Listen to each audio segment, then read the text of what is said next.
Assalamualaikum warahmatullahi wabarakatuh. Bismillahirrahmanirrahim. Tabarakalladzi nazzalal furqana ala 'abdihi liyakuna lil 'alamina nadhira. Allahumma shalli wa sallim ala sayyidina maulana Muhammadin wa ala alihi wa sahbihi asma'in. Nama ba'du. Ingkang sangat kula hormati Kiai Mahfud, Kiai Robah, Kiai Afif, sedanten putra-putranipun keluarga Mbah Maksum, Kiai Syekhun, sedanten guru-guru bunyai ingkang kula hormati. Kula niki basa Jawa napa basa Indonesia? Jawa mawon nggih. Kula badhe matur tentang sanad nggih. Terus termasuk khususiyatu hadil ummah, termasuk kekhasan umat ini adalah punya sanad muttasil, punya silsilah, punya mata rantai keguruan ila Rasulillah sallallahu alaihi wasallam. Saya berkali-kali matur, saya mungkin tanggal sedoso tanggal 10 November kula teng Termas. Di Termas di keluarga besar Kiai Mahfud. Kita tahu Mbah Maksum ini pernah ngaji sama Mbah Fakih Mas Kumambang, juga tadi kalau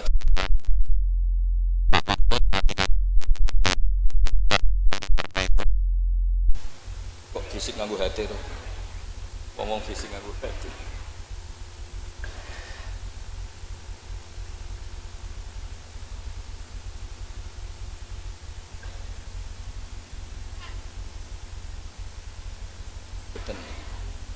Kalau terusakan ya, terus min khosoisi hadil ummah atau termasuk khususiyatu hadil ummah adalah sanad keguruan. Sing sanad keguruan niki muttasil ila Rasulillah sallallahu alaihi wasallam dan tidak boleh terputus. Itu saya tidak akan bosan-bosan nyampaikan itu. Niku boten sifatu madhin tapi sifatu raddin. Bukan madah, bukan muji. Terus padha karo muni Gus Bahak iku ya ora maling, ya ora bajingan, ya ora lucu. Dan Nabi Ibrahim mau digelari pangeran ya ora Yahudi, ya ora napa Nasrani. Itu memang benar-benar aneh. Kenapa itu terjadi? Karena ada zuriyah Nabi Ibrahim yang bernama Yahuda. Ini Yahuda bin Yakub bin Ishak bin Ibrahim. Kemudian Yahuda ini menjadi satu entitas, satu entitas atau satu komunitas atau bahkan satu agama yang akhirnya dikenal oleh Yahudiyah. Berhubung anak putune Yahudi, wong bayangno Ibrahim nggih napa? Yahudi. Karena Ibrahim itu manggon teng kawasan Bethlehem, teng Hebron, dan di situ sekarang jadi komunitas Nasrani. Orang juga menganggap Ibrahim itu apa? Nasrani. Sehingga Allah ngutus makhluk terbaiknya, nabi terbaiknya, gini ku Nabi Muhammad sallallahu alaihi wasallam. Terus Nabi Muhammad niki sing ngelurusno nak Ibrahim itu boten Yahudi, nggih boten apa? Nasrani.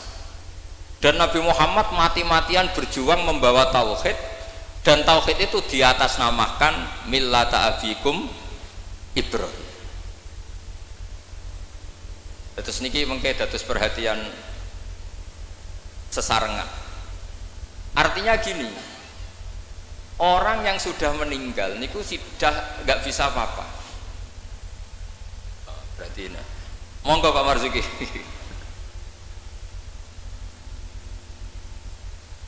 Monggo Pak Marzuki Mustamar, monggo. Timur. Monggo.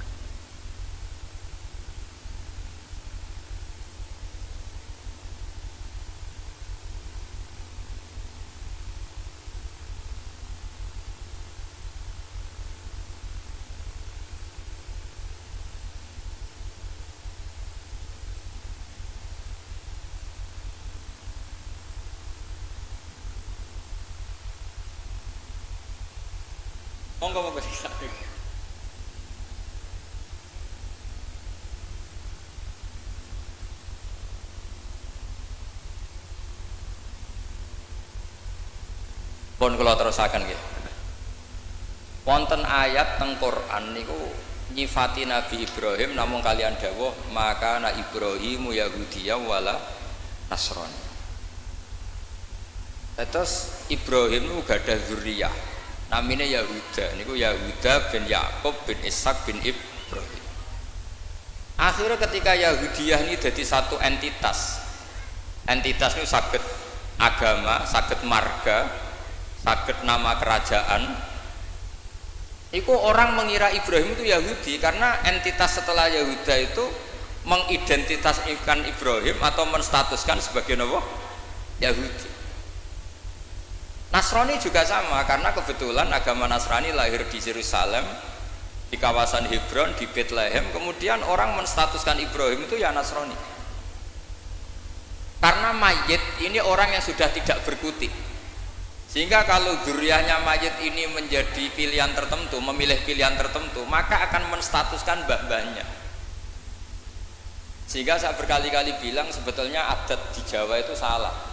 Anak numpang keramat mbae, keramat gandul itu salah. Sebetulnya kalau dalam tradisi leluhur Arab itu dibalik, kama tasyarrafa bi Muhammadin adnanu. Jadi status mbah-mbah kamu itu ikut status kamu. Jadi orang nggak peduli dengan kilap Abdul Samsin Manaf andaikan tidak ada orang bernama Muhammad Shallallahu Alaihi Wasallam. Orang nggak akan peduli dengan Wali Songo andaikan tidak punya murid-murid nasab maupun murid-murid sabab kados para ulama yang mengajarkan Fathul Wahab, Ikhya. Andaikan kita kemudian beda haluan, nganggep kuburan itu tempat syirik, tempat khurafat, bid'ah, maka kita tidak menstatuskan kuburan wali itu tempat berkah, tapi tempat bid'ah dan syirik. Nah status itu tuh terserah kita, bukan terserah yang meninggal. Itu filosofi dari maka na Ibrahimu Yahudiyya wala Nasrani. Andaikan tidak ada Nabi Muhammad SAW, maka kesestatusan Nabi Ibrahim akan dibelokkan menjadi berstatus Yahudi maupun Nasrani.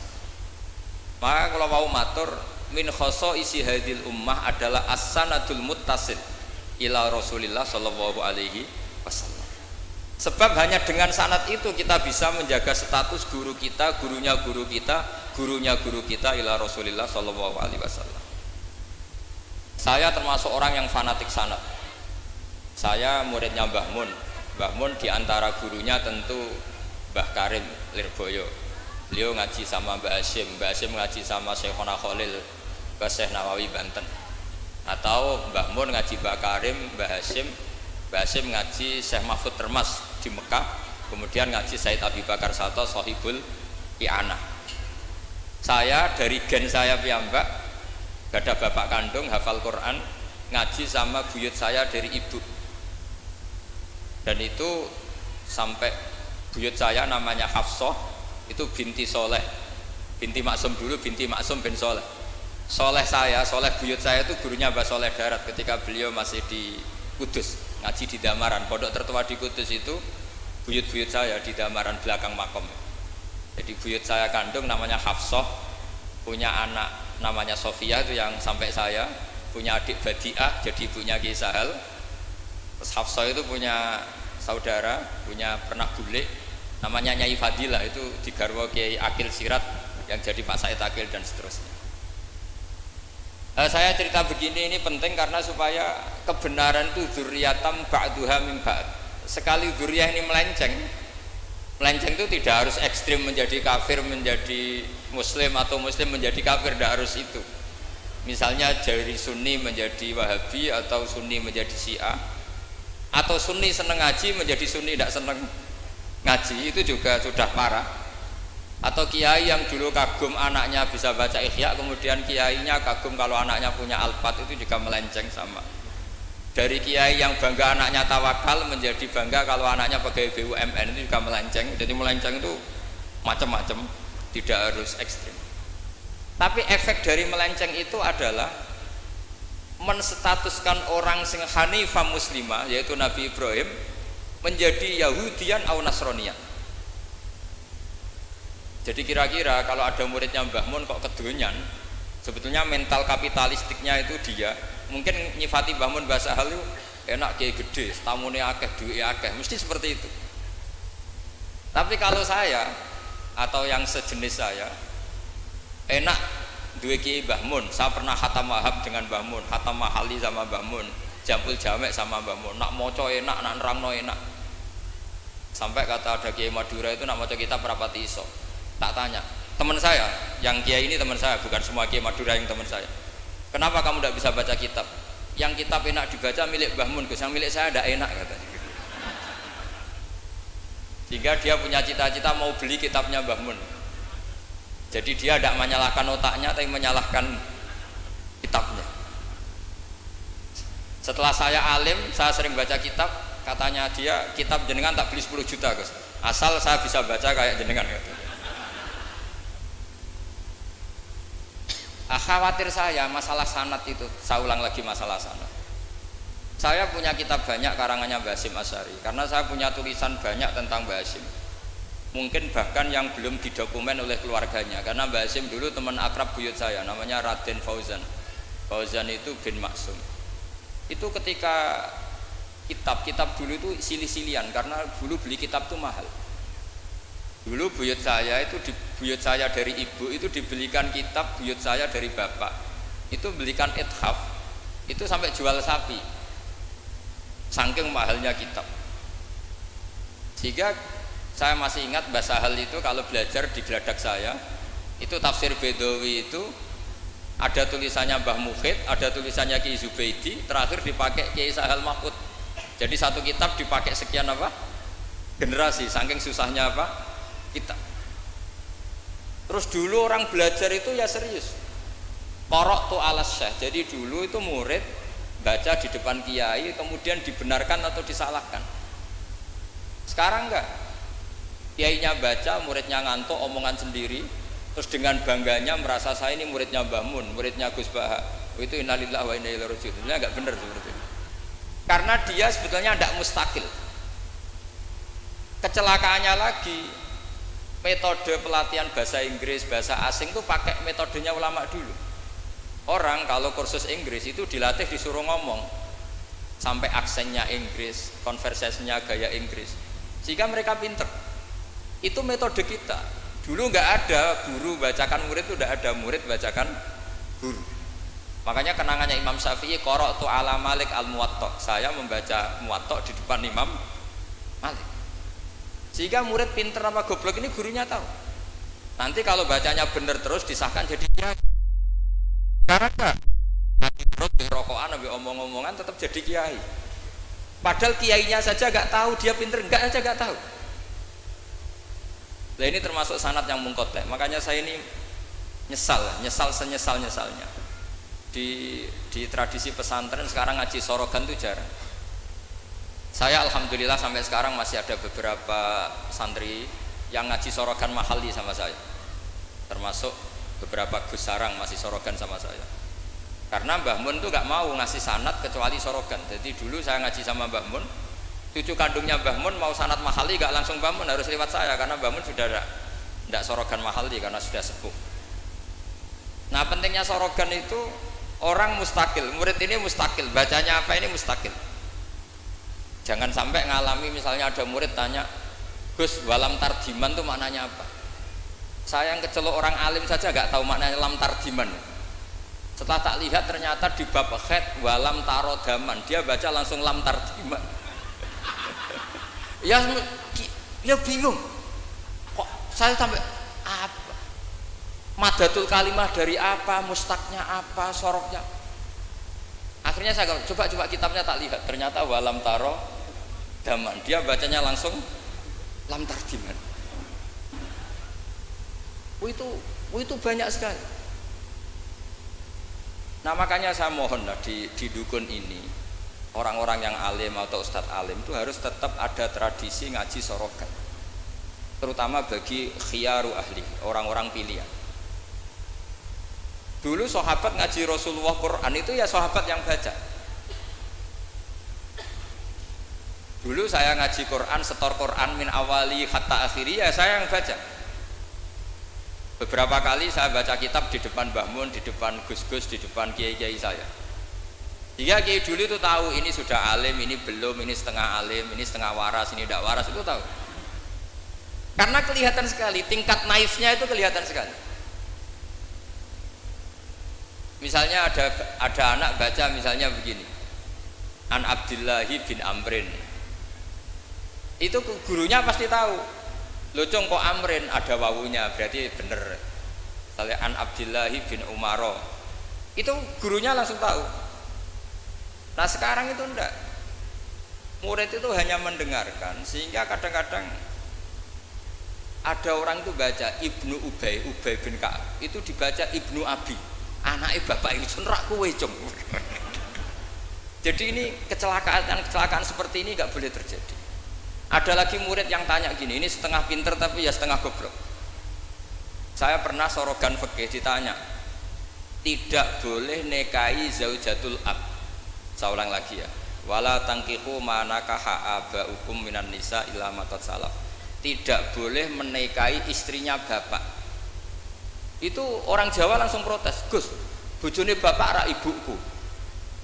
Itu setengah pinter setengah goblok. Setengah pinter karena di Jawa rata-rata orang itu istrinya satu. Artinya kalau bojone bapak ya mesti ibunya dia.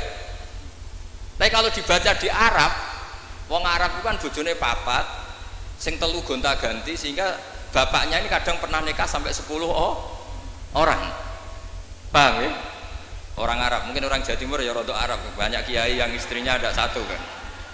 Nah sebetulnya orang Jawa Timur yang paling tidak iskal, karena saya ulang lagi ya, sehingga dia tanya, Gus, bojone bapak ora ibu, mosok wong kok dilarang kawin bojone bapak? Ya mesti wae ra bakal wong bojone bapak iku ibu. Dia protes, kenapa harus dilarang, wong karuan tidak mungkin terjadi.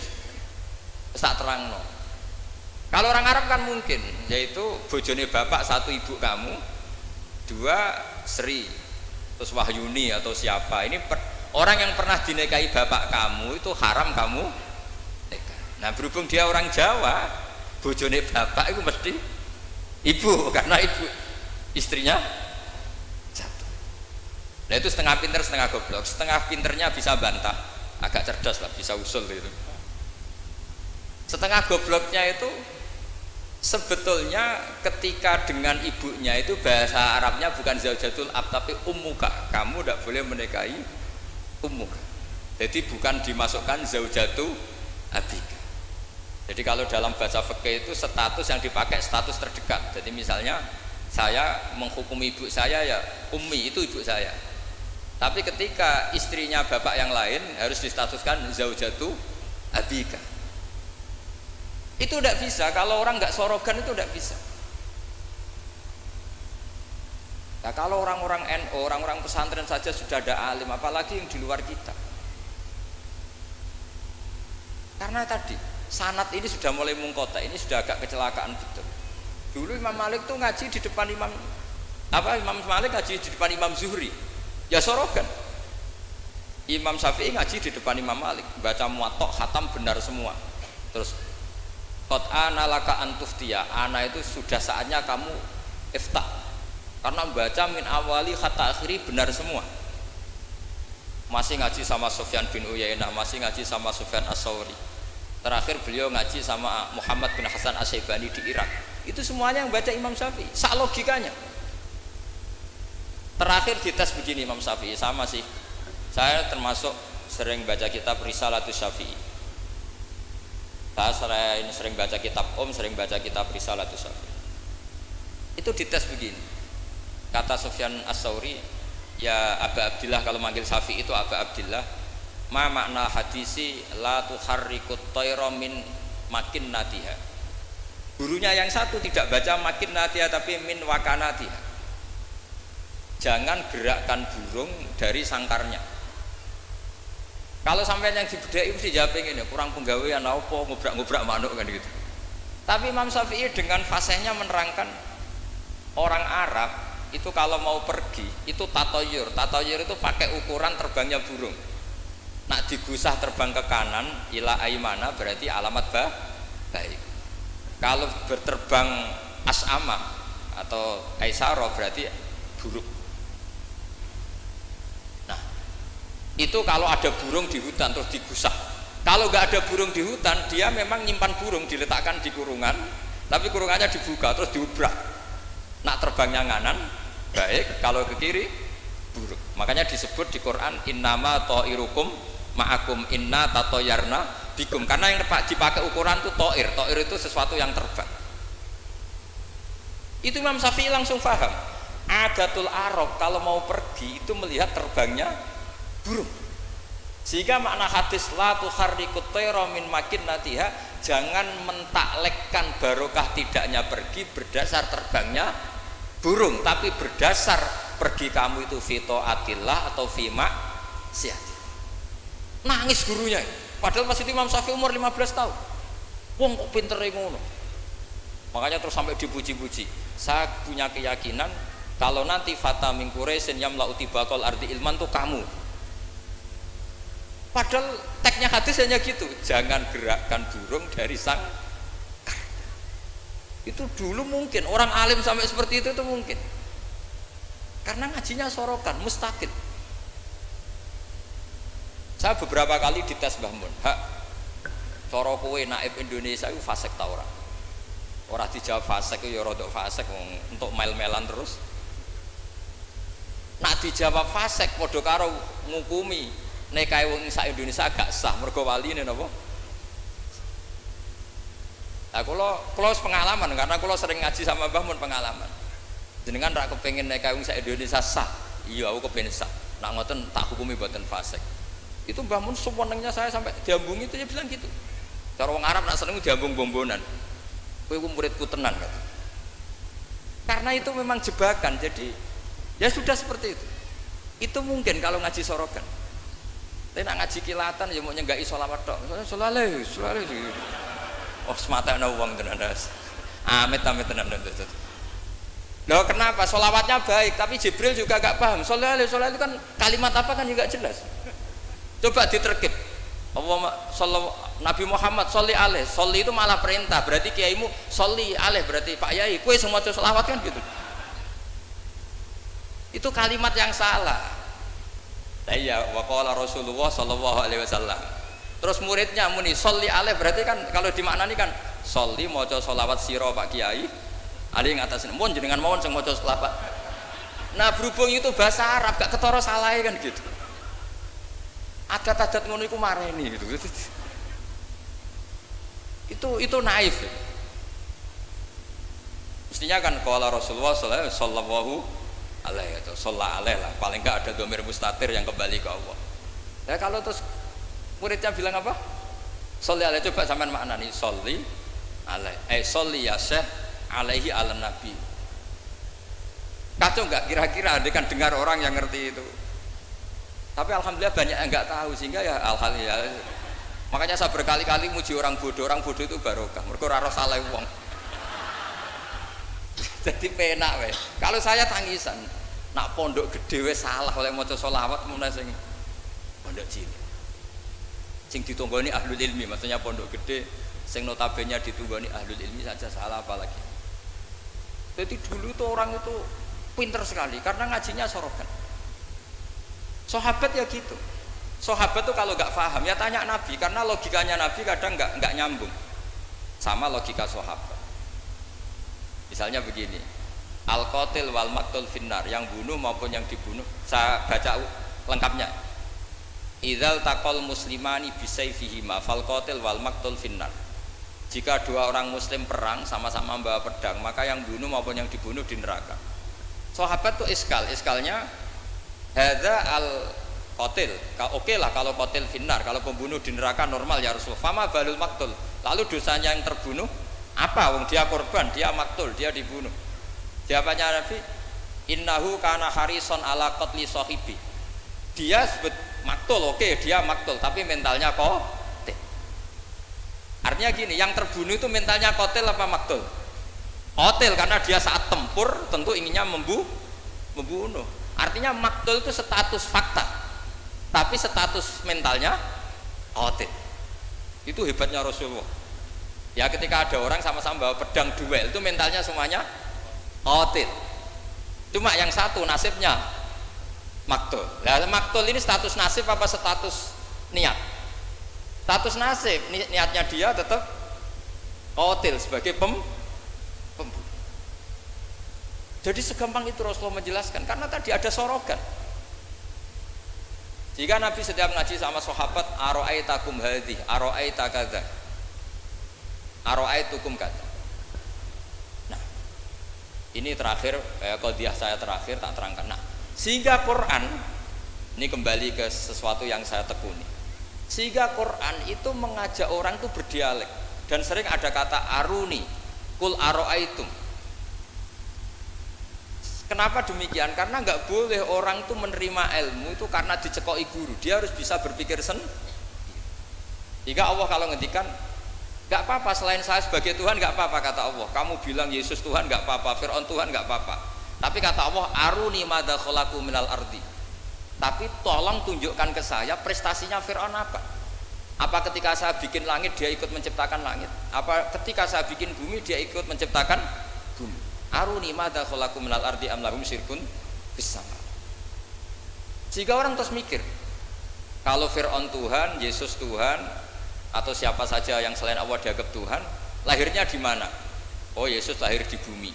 Bagaimana mungkin lahirnya di bumi tahu-tahu menuhani bumi? Fir'aun ketika merasa Tuhan, Musa ditanya, Tuhan kamu siapa? Rabbus samawati wal ardi, yang nuhani langit dan bumi. Terus kata Fir'aun, ya Haman ibnili sorhal la ali abluhul asbab. Sudah saya mau bikin piramida, mau lihat Tuhannya Musa. Terus soal di bumi kata Fir'aun, ma'alim tulakum min ilahin wiri. Saya jalan-jalan kemana-mana setahu saya yang dituhankan saya kata Fir'aun. Nabi Musa ganti argumentasi bilang Rabbukum wa rabbu abaikumul awwalin. Yang nuhani nenek moyang kamu. Itu semua hadirin langsung sadar. Iki nak Fir'aun pangeran, buyute ra di pangeran, kan pangerannya datang terlambat. Kan Fir'aun punya bin. Wong Fir'aun itu nama gelar kayak Hamengkubuwono. Fir'aun 1, Fir'aun 2, Fir'aun 3, Fir'aun kan gitu. Makanya zaman Nabi Yusuf itu rajanya juga namanya sudah Fir'aun. Zaman Nabi Musa juga Fir'aun karena itu gelar. Artinya begini, kalau Fir'aun itu Tuhan, berarti mbah-mbahnya tanpa Tuhan karena Tuhannya datang terlambat. Itu dilatih. Sehingga Quran itu sering ngendikan aruni, aro'aitum, itu diulang-ulang. Nah, ngaji sorogan itu pentingnya ya seperti itu. Santri akan tahu. Ini bacanya ya jibu apa ya jubu. Kalau di hadis al-Islam ya jubu ma qablah. Mergo maknane yaktok. Jadi ketika ada seorang sahabat lama sekali kafir dulu, ketika Islam dia ngeluh, ya Rasulullah setelah saya Islam apa dosa saya zaman jahiliyah diampuni. Terus Nabi ngendikan al-Islamu yajubu ma qablah. Itu bacanya bukan yajibu tapi apa? Yajubu ayaktau. Nah kalau pas ini kamu baca yajibu kan, al-Islamu te Islam yajibu, pusing kamu. Itu kalau nggak sorokan nggak bisa. Jadi saya mohonlah sanad ini nggak boleh hilang karena yang punya khazanah kealiman itu kita itu maksudnya pesantren. Kalau kita saja tidak alim, apalagi di luaran kita. Ini bukan urusan suudzon atau menstigmasi, enggak. Yang menyediakan itu kita. Di luar kita malah pakai terjemah, pakai paling KHI lah, kompilasi hukum Islam. Yang masih pakai teks Ihya Fathul Wahab itu kita. Karena Fathul Wahab Ihya dikerdusi nganti sawangan. Kiai ini dhewe maca terjemahan. Ngaji ini nganggo laptop amen ngincang-ngincang perkara ndelok terjemah. Sinalillah wa inna ilaihi rajiun. Itu bukan apa-apa sebenarnya, orang ndak alim itu ndak apa-apa, ndak dosa. Tapi kan masalahnya sing ra alim ta yo gayane kok wong alim. Itu semani masalah kan itu. Orang aku bodoh kan yo ora gelem kan. Dulu itu ndak seperti itu. Sehingga Nabi Ismail misalnya, Nabi Ibrahim itu nabi. Nabi itu diperintah Allah mesti benarnya. Inni arafil manami anni atfahuka. Saya bermimpi, mimpi anbiya adalah wahyu, bahwa saya disuruh nyembelih kamu. Apa kata Nabi Ibrahim? Fangdur madza tara. Lalu menurut pendapat kamu gimana? Karena mulai dulu enggak, jadi tradisi di kampus dua arah, mahasiswa disuruh mikir, disuruh cerdas. Itu dulu kita sebelum ada kampus itu para nabi sudah punya tradisi murid itu mustaqil bil fikr. Murid bisa mikir Fangdur mada taro. Menurut pendapat kamu gimana Ismail? Supaya apa? Kalau Ismail betul-betul nanti disembelih, itu dia tidak hanya nurut Nabi Ibrahim tapi memahami, jika dapat ganjaran 2 kali, nurut bapak ya nurut pangeran, atau nurut pangeran ya nurut bapak. Fangdur mada taro. Qala ya abatif almatu. Jadi tidak mentang-mentang Ismail, aku dikongkon pangeran nyembelih kowe, ayo nang tak sembelih. Kau oleh bantah, nurut. Tidak ada seperti itu. Lagi-lagi yang ada itu di ngaji sorogan. Nah, kemudian saya sekarang cerita masalah sorogan. Saya beberapa kali punya kenangan Mbah Mun, karangan terakhir beliau Al-Ulama Al-Mujaddidun. Tiap ketemu mesti disuruh baca itu. Sampai saya pas haji sama beliau ya baca itu di Tujami Bari Rasulillah. Ketika saya di Sarang tiap Syawal ya baca itu. Sampai kitab itu untuk murid-muridnya identik dengan saya karena saya sering, bahkan di kitab saya paling banyak oret-oretan tulisan tangannya Mbah Mun karena beliau tahu kalau saya menekuni kitab itu, tinggal beliau senang sekali. Termasuk begini pertanyaan saya,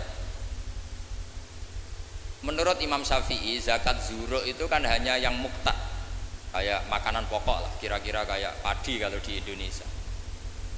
Tapi Mbah Mun dulu itu sering guyon gini, petani itu sakake wis macul terus gegere kaya akik wajib zakat. Petani cengkeh kakao sugih-sugih ora wajib zakat. Mergo sing ditandur mboten apa muqtad atau tidak kut.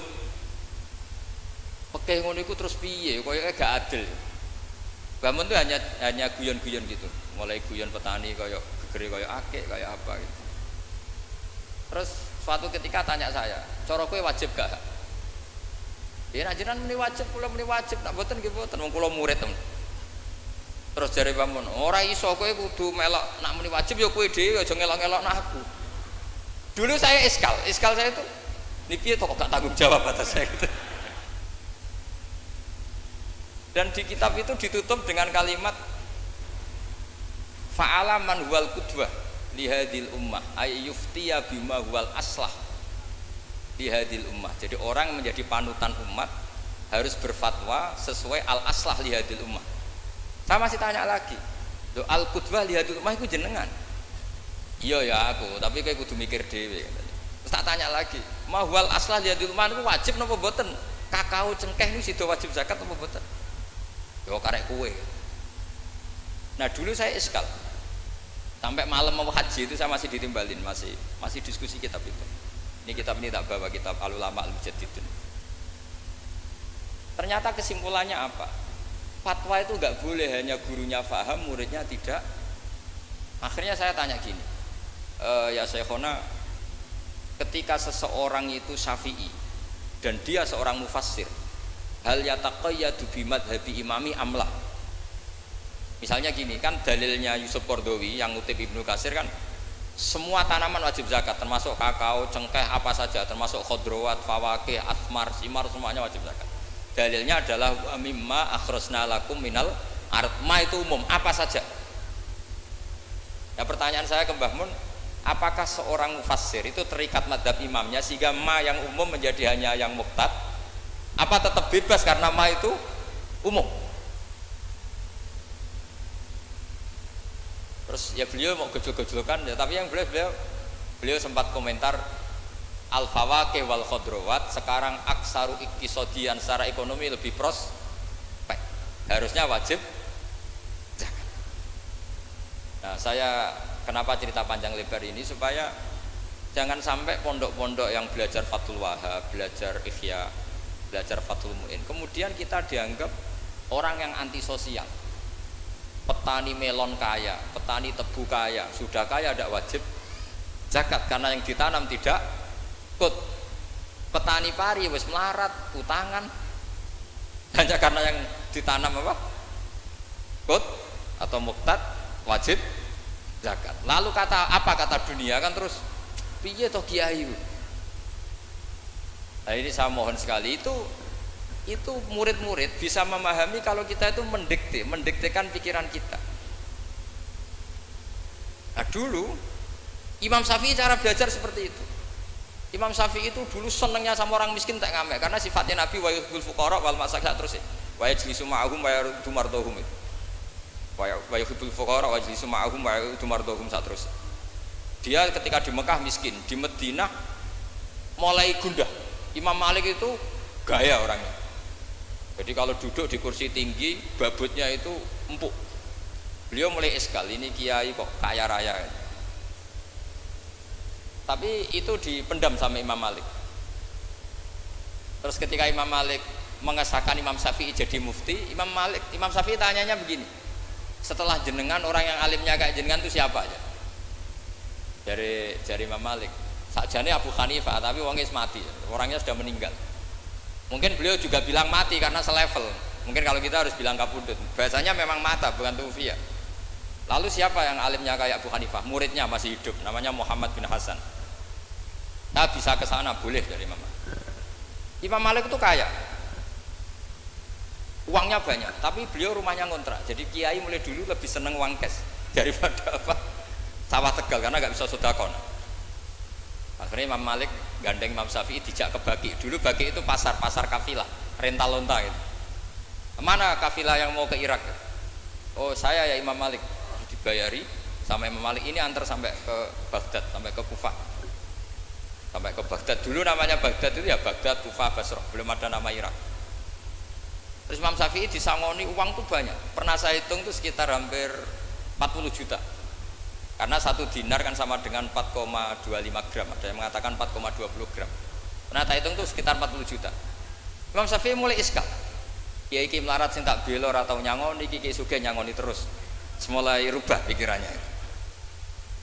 Ternyata kiai sugih itu manfaat gitu loh. Dulu dia pengagum kiai melarat karena zuhud, bebas hisab, jadi hisab apa nih orang dipopo kan itu. Terus bareng ngaji di Irak, di Baghdad itu, di Kufah, karena dulu itu satu kawasan. Ini perlu saya sampaikan, jadi dulu Kufah itu bukan nama kayak sekarang, Baghdad Irak. Jadi saya beri contoh sedikit ya, perubahan bahasa. Dulu yang namanya Israel itu kalimatun madkhin, karena Israel maknanya hamba Allah, sehingga ada ayat wa anni faddaltukum alal alamin, Bani Israel. Sekarang enggak, Israel sekarang itu nama nation, sebuah negara. Di situ ada Zionis, ada turunan Eropa, turunan Amerika yang jahatnya minta ampun sama Palestina. Sehingga Israel yang ini bukan wa anni faddaltukum alal alamin. Jadi itu perubahan bahasa. Dulu yang namanya makruh itu faqal haram. Itu yang disebut Allah walakinna wa habbaba ilaikumul iman wa zayyanahu fi qulubikum wa karraha ilaikumul kufra wal fusuqa wal isyan. Jadi kalau dulu Imam Syafi'i ngendikan akrahu kadza, maknanya uharrimu kadza asyaddat tahrim. Karena akrahu maknanya itu faqal haram. Tapi sekarang di definisi fikih makruh itu dunal haram, kayak rokok itu namanya makruh. Jadi kalau bahasa dulu kamu maknani sekarang, kafir itu makruh kalau bahasa dulu. Piye hukumnya kafir? Makruh. Hukumnya syirik? Makruh. Karena maknanya makruh itu dibenci. Tapi tahu-tahu ada istilah modern, makruh itu dunal haram, sesuatu di bawah haram namanya apa? Makruh. Itu kamu nggak boleh terjebak bahasa itu. Dulu namanya Kufah itu satu entitas. Sehingga Ibnu Abbas pernah nasihati Said Husain, Al-Kufah la tafi, wong Kufah itu ora tau jujur. Karbala juga gitu, dulu satu entitas. Makanya Said Husain ngintikan ini daerah mana? Karbala, ini Karobun wa Balaun. Nah sekarang terus jadi satu nama. Dulu Mesir itu gubernuran dipimpin Sayyidina Umar dari Medina. Mesir itu provinsi, Syria juga apa? Provinsi, semuanya provinsi. Sekarang jadi negara. Saya teruskan. Ketika ngaji di Muhammad bin Hasan Asy-Syaibani itu pas beliau di ruang tamu itu ngitung lantaan emas. Jadi emas itu lantaan buahnya dari satu peti dipindah ke peti lain. Terus sekarang mungkin kiai ngitung dolar, dolarnya banyak. Jadi kesunatan kiai kalau ngitung uang itu menurut saya di ruang tamu. Kalau ada santrinya, ben santri ini raka pikiran nyalami template. Gara-gara kiai ini duwe akeh mbok melarat itu udah tak kepikiran santri ini nyangoni kan. Itu Muhammad bin Hasan Asy-Syaibani kalau ngitung uang itu di ruang tamu. Banyak lagi emas lantaan. Imam Syafi'i tambah iskal, ini kiai kok malah Imam Malik wis tak anggap kedunya iki malah parah. Tapi setelah Imam Syafi'i iskal, Imam Muhammad bin Hasan Asy-Syaibani itu ajibta min hadhi, maksudnya min hadhil waqi'ah, kamu kaget dengan peristiwa ini. Iya, kamu kiai kok kaya raya. Terus kata Imam Muhammad bin Hasan Asy-Syaibani, harta ini milik saya, miliknya orang soleh, miliknya orang alim. Nak kowe ra seneng wong alim sugih iki tak kekne wong-wong nakal ben dienggo nglonte, dienggo demenan. Ampun, sing sugih.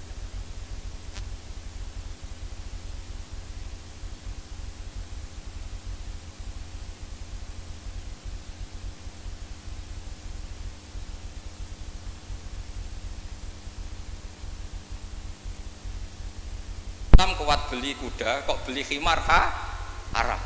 Mergo al-Islam ya'lu wala ya'la. Jadi kira-kira kalau sekarang orang Islam kuat beli Innova, kok numpak beli carry butut itu haram karena dillah, itu kehinaan. Semenjak itu Imam Syafi'i itu pinter dia. Iya, nak kiai tak haramno sugih, terus sing sugih wong fasik, yo repot dunya.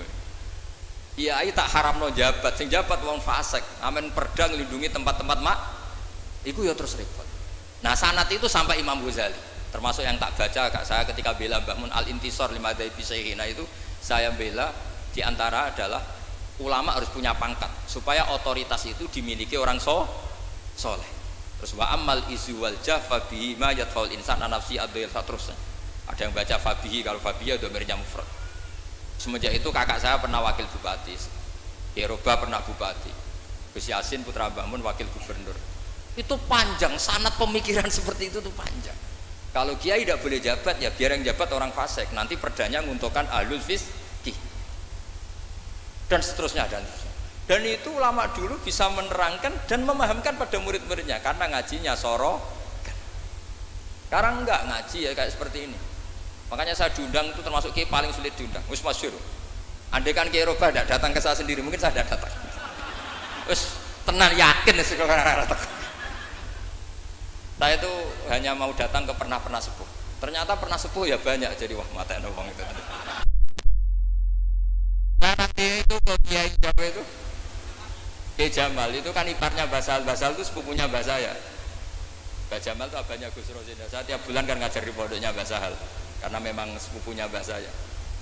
Kemarin di Termas, jadi pernah sepuh ternyata banyak. Makanya ini yang nom-nom itu haram undang saya, ini sudah tak maklumatkan.